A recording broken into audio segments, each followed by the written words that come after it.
kjo vjesht, si ti gjen kjo vjesht? Në kuptimin profesional, njerëzor edhe gjithçka tjetër. Po në kuptimin njerëzor i shplodhur, mirë me fëmijët, me bashorten, një mrekulli, ka si familja. Kur ke takuar dhe ke pasur kohë dhe takosh edhe kushurin që vinë lëvizin tani për imigracionit që i kemi larg. I ruani këto tradita atë? Po patjetër. Se ka shumë familje që i kanë humbur, për shembull. Jo, unë shqyr Zotit jo, edhe pse familja ime ka qenë dhe nga lebër, familje shumë tradicionale në kuptimin e lidhjes së gjakut. Kështu që edhe kjo është një gjë e mirë kur takon kushurin, për cilët merr malli, kur shikon si janë rritur fëmijët etj, kur ndan një bisedë, një drek, një darkë, çmadhe shkon ajo. Pse jo në plazh dhe filluam punët tona profesionale. Me gjëra fjala pushimet ku i kalove, brenda apo jashtë? Jo, një pjesë vajta në Greqi, sepse na rritur nipçet dhe martohen tani. Po të trashëgohen. Është një rrugë e dy punë, shkon edhe për një çik plazhe dhe takon njerëzit edhe feston diçka, sepse janë emigrantë, jetojnë andej. Tani nipçeve ua tregon ti të rejat edhe kuriozitetet për Greqinë apo ti tregojnë ata ty tani në këtë fazë? Varet. Domthonë për jetën konkrete sigurisht i tregojnë ata sepse ata jetojnë në realitet, pastaj për sa i përket antikitetit. Atë e kisha. Aty pastaj fillon pasioni im i madh. Por sigurisht ata jetojnë atje, i kanë gjërat. Me qëra fjala te Greqia, se rastisht dolëm te Greqia, po sa mirë që dolëm. Si e shijon Greqinë edhe në kuptimin e atyre gjërave që ne kemi folur, po të historisë, të antikitetit. Si të vjen Greqia? Se ti besoj shkon shpesh atje, duhet. Po, vetë shpesh sepse më pëlqen jo vetëm si natyrë, edhe si popull. Janë popull i bukur, mezetar, janë si puna jonë. Jemi të ngjashëm shumë. Dhe ta pyes sinqerisht. Shumë. Domethënë nuk ka asnjë lloj diferencë për përshtim gjuhës. Edhe si temperament, si psikologji, si afeksion, si dashuri. Edhe te kafja e mëngjesit. Po edhe te pisliku, Po ja kemi injektuar pak të kulturën tonë aty, se kaq emigrantë kanë në Greqi. Në mos mund ta themi që edhe na e kanë injektuar dhe ja u kemi injektuar, kanë një natyrë të mrekullueshme, është një popull vital, patjetër, këtë nuk mund të mos e themi. Kanë një kuzhinë shumë të mirë, janë mikpritës. Dhe kanë edhe historinë edhe lavdinë e tyre të dikurshme. Në fakt grekët e sotëm nuk kanë lidhje me helenët e dikurshëm, por është trashëguar, sido që tjetë, është trashëguar përmes historisë, përmes leximit, përmes kultivimit kulturor. Po. Se edhe të mos kesh lidhje me grekët e lashtë, sidoqoftë, duke lexuar Platonin, Sokratin, Aristotelin, diçka të futet. Ata nuk janë të helenëve, ata janë gjithë perëndimit. Sigurisht, patjetër. Sokrati ishi grekëve, Sokrati është helen. Po. Dhe i takon gjithë perëndimit, sikurse Platoni, sikurse Aristoteli, sikurse Soloni, gjithë filozofët e mëdhenj të antikitetit.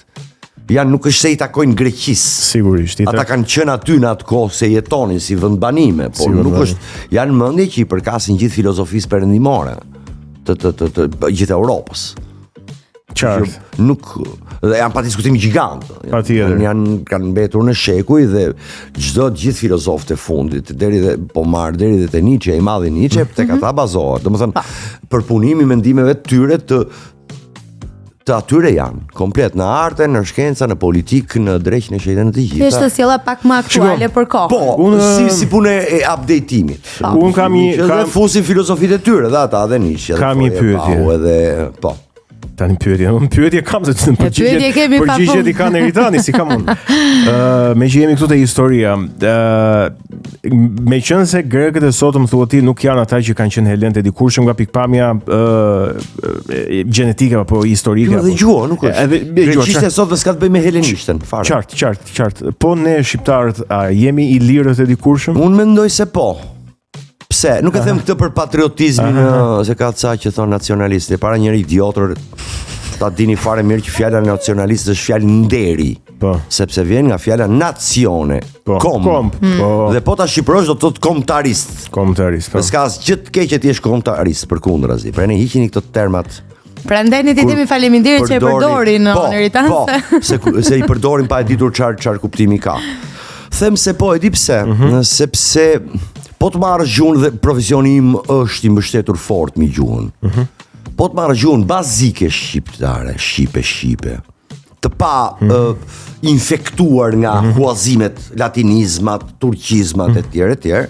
Gjuha bazike shqiptare është me rrokje.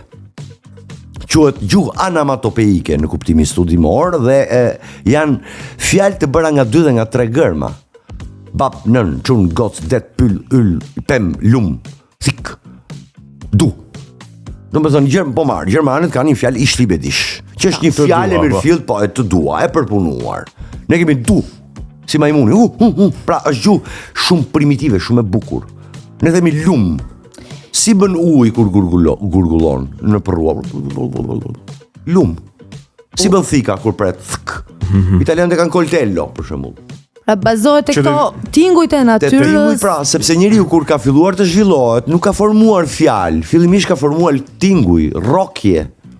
Nuk ka formuar fjalë të mirëfillta. Është gjuha më e vjetër ashtu sikurse në fakt është diskutuar. Shumë studios serioze thon. Dhe unë besoj sepse nuk është se vetëm shoh dhe dëgjoj ata. E shoh vet. Kur i bën ndoshta një analizë gjithë këtyre, po. Më fjalës, mo ta them cop, thik. Knife i thon anglosaksonët. Coltello i thon italianë. Ne i themi sk. Zhurma që bën. Zhurma që bën kur prek. Zhurma që bën kur prek. Sk. Pra gjuha shkon pranë tingullit. Stella i thon italianët. Star i thon. Ne i themi yll, njeriu primitiv shifte atë të lartë dhe bën të yll. Që ndriçonte aty sipër, që nuk e kuptonte dot ç'ishte. Se ishte i primitiv dhe normal ç'është ajo yll. Jo, në fakt unë e di ku e kisha. Kjo është amëndësimi që bëj unë, po ka shumë gjasa që të jetë kështu. E di ku e kisha unë, kjo patjetër mund të jetë vërtet edhe është një shpjegim i bukur. Po e kisha më shumë edhe tek sjellja jonë shoqërore dhe politike që duket se ka ngelur te ilirët dhe ky është treguesi tani kjo është një çik spekullim, unë e kuptoj.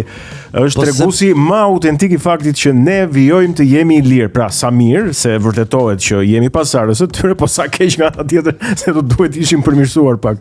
Pra jemi po aq të përçar, po aq temperamente të vështira. Po pse më fal perëndimi këta modernët perëndimor nuk janë përçar, po cop janë. Shifi si ke vendet e natës, përçar janë komplet. Anglia merret vesh me Francën, Franca i imponohet, Amerika i imponohet të dyja, polakët dalin andaj do sulmojnë Rusinë, njëri kodra mas bregut mo. Okej. Po vuri re se janë fakte historike.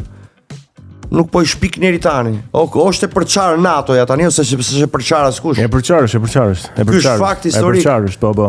Trumpi spyt për vendet perëndimore, për Europën perëndimore. Madje i trajton gati me një vasalitet që është për të diskutuar kjo.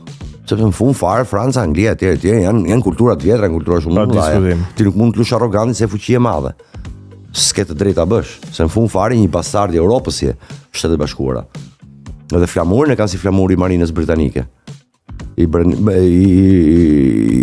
Marinës Mbretërore Britanike. Ashtu e kanë flamurin. Qartë. Ashtu e kanë. Pra, ti thua jeni përçarë ju shqiptarët, ti ke gjithë perëndimin përçartë.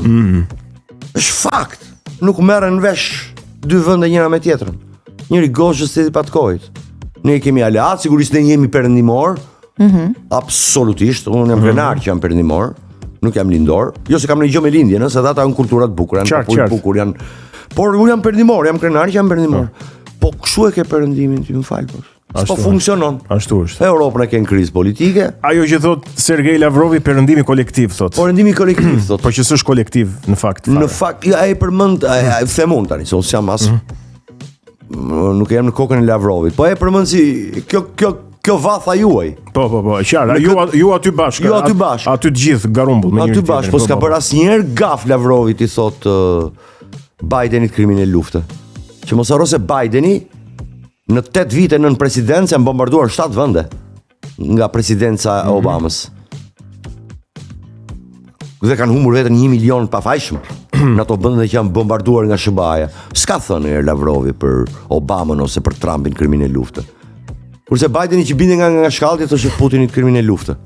A kupton ti? Se bën edhe qesharak. Qartë. Po pak na ka bërë të qeshim Bideni me gjatë. Po mos e nuk po na bën këtë tjetër tani. Jo. Po na bëjnë të qeshim, ç'është ky? Eksakt. Por ç'është kjo mungesë serioziteti? Sepse si bëjnë gjithë komik. Për mendimin tim se volim politikë dhe mbase nuk do ta mbyllim këtu. Jo, çështja është që ai është post shumë serioz. Posti më serioz më janë njerëzit më të fuqishëm politik në botë. Posti më serioz. Ke në përdor fatet e gjithë planetit. Edhe gjithë bota i ndjek me interes çdo zhvillim që vjen nga Amerika. Një dekret që lëshon shtëpia e bardhë ndikon në jetën e miliona njerëzve. Patjetër, duke përfshirë edhe tonën këtu. Edhe të çdo cepit botës. Por unë dua të them vetëm një gjë. Që Perëndimi nuk ka më lidera. Ti nuk ke më Jacques Chirac. Ti nuk ke më Helmut Kohl. Ti nuk ke më Bettino Craxi. Imagjinon ti Jacques Chiracun ti binte me shpullën gruaja. A kuptote? Ti nuk ke më ti nuk ke më Mitterrand, nuk ke më politikan, nuk ke më Mitterrand, nuk ke më keca hibride të prodhuara nga laboratore mediatike që i bëjnë qesharak. Në ke një Meloni atje që ti turpi dheut. Ke këtë tjetrin e rref gruaja në avion, a burr, çaj ka. I tjetër thot Jo, se e kishin bërë me kështu, kishin hapur proces gjyqësor. Po më është punë tjetër ajo, ai është punë tjetër. Jo, vetëm për kështu që grua. Edhe un po përqesh një çik pa të keq, domethënë po bën çik gallat pa të keq. Po do të tip lider jetë të drejtë e mori. Edhe flet për Putinin, Putini është presidencial, bam në zyrë atje edhe ec. Nuk rrit të bëj karagjozzi që lart e poshtë janë më tepër i shef në televizor këta se sa showmenët. Po. Janë kthyer në produkte më tepër mediatike sa në politikë reale. Në politikë reale është Europa perëndimore në krizë. Qartë. Dhe mua kjo më dhëm se unë jam perëndimor. Kur shtetet e mëdha europiane, fuqitë e mëdha europiane, shtetet e konsoliduara me demokraci, po çajlojnë keq në demokraci. Po ne, që jemi demokraciere. Ne pastaj s'po futemi fare. Mirë ose do futemi po. Ashtu. Pra, mua më vjen keq për këtë. Sepse miku gjithë jeta 21 vjet me Enverin Kusuri me këtë tallavit të madhe që quhet tranzicion, sepse s'kam unë jetë, nuk kam 10 hajt më. Po tash po shohim që për ditë më tepër demokracit në Europë po dëmtojnë. Kjo është edhe një rrëzim edhe një vrasje iluzionesh sepse kemi ndëruar perëndimin si model dhe jo vetëm që nuk është më model, po bëhet si ne çdo ditë. Po për ditë po. Çdo ditë më shumë po bëhet si ne. Themi ne shqiptarë, ta bëjmë shef çudirat e amerikanëve që ta bëjmë Shqipërinë si gjithë Evropa, apo ta bëjmë Evropën si Shqipëria. Kerenat në Amerikë që thu çfarë shqiptari është lule. Ke parasysh to Karen i thon atyre debileve, siç themi ne për bjondet, më vjen keq bjonde s'kam asnjë gjë me ju po. Përdoret në gjuhën popullore. Ke parasysh bjonde, ke Kerenat në Amerikë, ua, thu këto gocat tona janë lule. Gocat tona janë aq të mira. Lule më nga si nuk e kuptoj pse para i shkojnë. Debile dhe biba, po të vësh durrë në kokë se si mund të jetë një vajzë 22 vjeçare ashtu. Lule më gocat tona më lule. Pra tash ky perëndimi që unë kam pasur që rrezikonim kokën konën vetë, dëgjonim BBC-n edhe Voice of America. Çfarë zgënjimi? Tash zgënjimi. Tani vjen ambasadorja të flet si Ramiz Alia. Ka ndryshuar perëndimin Eritan apo thjesht jemi ne më të hapur ndaj? Jo, ka ndryshuar perëndimi. Okej. Ka ndryshuar perëndimi. Absolutisht po. Kotu lodhëm ne të shkojmë perëndim se po vjen perëndimi të. Ore, shiko, aty janë mekanizma shumë të mëdha, të cilët do ndryshojnë shumë shpejt. Ata e kanë këtë gjë të madhe, kanë popull të përgjegjshëm, të cilët vjen një moment dhe thonë stop. Ja wokizmave, këtyre leftizmave u vun fred direkt, bam i thanë hajt bollmo, se na lodhët. Por nuk është problemi se ata do e mbledhin veten, po hajt ta mbledhim ne se ne na merren mend 100 vjet në shqiptarëve. Po arti si ka ndryshuar në perëndim. Qëse bën një krahasim me sot. Patën data ka psuronje, po është kjo që thash, ata kanë kuptuar më njëherë se çfarë dëmi është wokizmi. Për shembull, filloi Hollywoodi ishte shumë rënd. Domethënë ty nuk provoi asnjë projekt filmi pa pasur transgenderin, gayin. Pra filloi gjithë përfshirje. Jo, nuk është gjithë përfshirje, është imponim. Okej. Se do të trajtosh datë tjem, patjetër. Po. Do të trajtosh, se është një problem që ka të bëjë me jetën. Sigurisht. Por jo ti imponosh. Filmat në këtë skenar do financohet, se ky është imponim. Pra ti financoj dhe ata filma, po financo dhe filmat e tjerë. Pra jepi hapësirë çdo lloj tematike. Festivalet më të mëdha të filmit në botë, që ka qenë Berlinalia, që ka qenë Kana edhe Venecia, nuk kanë më atë shkëlqimin që kanë pasur atëherë.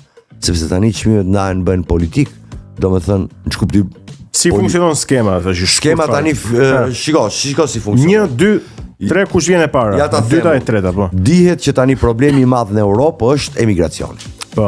Migracioni është problemi i madh. Po. Se mas hapjes kufive tani shkrijohesh vërtet bër problem, është bërë kaos kjo muhabet. Dhe Venecia vendos që do marrin çmime. Bienali, po. Dhe vendos Festivali i Venecias, politika jonë është që t'japim çmim filmave për emigracionin, që këtu ti e ke imponuar. Dhe merr producenti dhe merr regjisorin dhe merr prodhim dhe bën një film që të marrë çmim, që të sigurojë të ardhura më tepër nesër. Pra ky është imponim në art. Sepse ti e di cila është tema për të cilën mund të fitosh një çmim dhe të fiton dhe të ardhur. Dhe ç'a kuptimi ka që ti të përpiqesh të bësh art në këtë moment? A pra, nuk është art, është art me porosi. Ky është një lloj uokizmi. Kur ti e di kush do fitoj, ç'a kuptimi ka që ti të sprovosh? Po ç'a kuptimi ka? Të pra po them, ai ta heq ty krijimtarinë e lirë. Ai ta kushtozon krijimtarinë. Thotë që të marrësh çmim, që të marrësh financime ti do bësh një film kështu. Dhe ti do punosh për të jetuar, do prodhosh një film si ai. Po ai nuk është krijimtari e Mirfield, është krijimtari. Pse? Sepse arti nuk është as gazet, nuk është as aktivizëm. Arti nuk është fletrufe. Aty pasaj ti hyn tek aktivizmi. Aktivizmi bëhen në forume, bëhen në sheshe, është gjithë drejta jote, feminizmi në art, ping-pong lëku në art, kish dal djathtë të istinjishi në art, jo, këto vrasin artin. Sepse nuk e lën kreativitetit hapësirën. Sepse ti i kthe në gazet. Arti nuk është gazet. Arti është politike Mirfield. Sepse Neritan, kam përshtypjen që arti ka element të cilët jo thjesht gërvishin, po godasin shumë fort ndjeshmërinë njerëzore dhe mund t'i quhen ofendues. Shiko. Po në fund të fundit ky është misioni i artit, që të prek ndjeshmërinë.